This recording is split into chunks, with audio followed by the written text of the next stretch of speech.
La teoría indigenista surge a finales del siglo XIX con Rudolf Lenz, un hispano-alemán, quien desarrolla un análisis entre los rasgos del español de Chile y una lengua autóctona conocida como araucano o mapuche.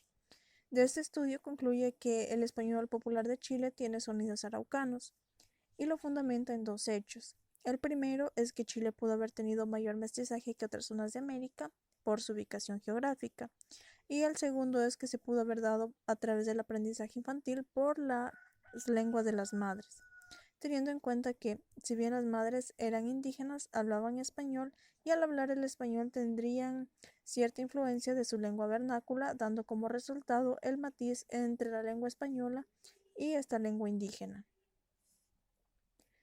Rudolf Lenz manifiesta que hay rasgos del español de Chile que se distingue de otros dialectos americanos, y estos son la sibilación de la R y la TR, la velarización de la D en el grupo de R como padre, pagre, paere, la diptongación de hiatos, ahí, ei, traído, traído. El español preclásico es la etapa de transición del idioma entre los usos medievales y clásicos.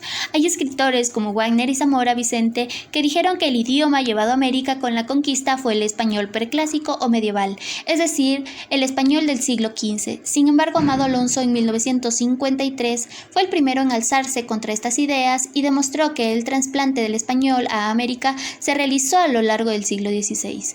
Hoy en día, con los datos que actualmente dispone el investigador, no sería aceptable seguir apoyando las teorías enunciadas por Wagner y Zamora. Durante la etapa de colonización, las sucesivas oleadas de los pobladores españoles fueron llevando consigo al continente americano las tendencias lingüísticas que habían triunfado, que estaban gestionándose en la metrópoli. Teoría del andalucismo en América. Los andaluces implantan sus raíces en la época medieval, con lo que surge la posibilidad de que los colonos hayan ido con esos rasgos lingüísticos a América. Durante los años 20, Pedro Enrique Sureña y Leopoldo Delgado establecen que existe una similitud fonética entre el andaluz y el americano, y del mismo modo surgen dos teorías, la primera enfocada en la cronología de los cambios comunes a dialectos españoles y americanos, y la segunda centrada en la población andaluz durante la colonia. Entre los representantes tenemos a Leopoldo Wagner, que en 1927 da paso a la teoría climatológica. Sin embargo, Ramón Menéndez de Pidal en 1962 propone la coexistencia en el habla de tierras marítimas o de flota, aquellas donde llegaban los barcos con individuos andaluces y establecía la convivencia de estas lenguas. La segunda, tierras del interior, era para aquellos con una cercanía a las cortes virreinales y lingüísticamente con la vida cortesana. Peter Boyd Grootman en 1964 afianza esta teoría, que al inicio de la colonización prevaleció la norma lingüística andaluza. Manifiesta que el 40% de los pasajeros eran andaluces. Así pues, América y el Caribe recibió características andaluzas, dado que fue una terminal marítima y de ahí se organizaban las expediciones a diferentes partes de América.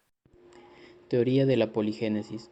Está apoyada por Pedro Enrique Ureña y Amado Alonso. Se desarrolló en el primer cuarto del siglo XX entre los años 1925 y 1931, y las mismas afirman que el español es el resultado de la integración de diversas influencias peninsulares y culturas indígenas, dando como resultado una mezcla de características lingüísticas y la propia identidad. La poligénesis presenta el nacimiento del español como combinación de diferentes orígenes.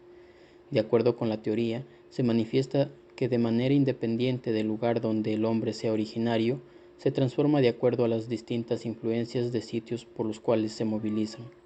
Además, posee una nivelación autóctona y original, y esto a su vez está radicada en el sustrato indígena. Los rasgos más característicos son el yeísmo, laísmo, leísmo y loísmo. Ejemplos: yeísmo, arroyo y arroyo. Laísmo, dala el regalo en lugar de dale el regalo. Leísmo, le vi en lugar de lo vi. Y loísmo, lo di un regalo en lugar de le di un regalo. La teoría de la criollización o coineización. Definiendo la criollización, podemos decir que es la alteración del español dialectalmente diferenciado llevado a América, a partir del cual surgió el español americano. Y en cuanto a la coineización, se conoce como el proceso de convergencia progresiva que se produce entre varias lenguas, es decir, la formación de un sistema dialectal a partir de otros sistemas dialectales. Este es el caso de los inmigrantes y los nativos. Existirán diferentes dialectos que tendrán que pasar por 4 pasos de la colonización, que son: el primero es el contacto lingüístico de diferentes variedades dialectales, la reducción y simplificación de los fenómenos más caracterizados, la creación de un dialecto y conjunción de la lengua franca regional, la nativización del dialecto originado por los pasos anteriores y la estandarización del nuevo dialecto. Los representantes de esta teoría son Guillermo Guitart de 1983, Beatriz Fontanella de Weinberg 1987-1992 y Germán de Granda 1994. Así también en el trabajo de Parodi 1998 podemos encontrar 2 ejemplos de los reflejos del fonema apicoalveolar S y los reflejos de la pérdida de la oclusiva B. Finalmente, nuestro grupo prefiere la teoría del andalucismo en América, puesto que la teoría de los posibles andalucismos en la dialectología hispanoamericana guarda una relación, es decir, se guarda una similitud de esta localidad con la de España, con lo cual diferentes dialectólogos han propuesto una perspectiva diacrónica en donde se da una mayor énfasis en investigar los cambios que se han dado en estos dialectos, con lo que se llega a establecer que el andalucismo ha influido en el español de América. Además, es importante recalcar que la presencia de individuos andaluces en América fue desigual debido a su asentamiento. Ejemplo, por el siglo XVI permanecía una diversidad de dialectos, sin embargo el castellano y el andaluz tenían pocas diferencias. Por otra parte, en lo fonético, el ceseo como evidencia del andalucismo del español de América, el yeísmo y la relajación de la R y la L. Y en lo léxico, las coincidencias en el léxico y en el andaluz y el americano, como maceta, rancho y habichuela. María Vaquero señala que existen marinerismos léxicos, por ejemplo, flete, que es el alquiler de un medio de transporte. Finalmente, la morfosintaxis, que en América se introdujo la forma sevillana, ustedes, por la forma vos y vuestra merced. Desaparece la forma vos, reemplazando por tú, y las regiones virreinales, Puerto Rico, Cuba, Perú y México. La pesa en 1970 y en otras regiones donde no existía la corte virreinal se mantenía la forma vos, y esto se dio porque el tú se lo empleaba en las metrópolis con corte virreinal. De esta manera se pueden distinguir 2 tipos de voceos: vos cantás, tú cantás.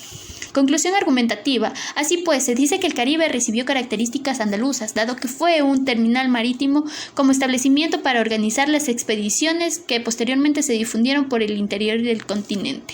Hay que tener en cuenta lo que dice Manuel Alvar en 1996. No hay un español de España y un español de América, sino una lengua y muchos hablantes. Muchas gracias.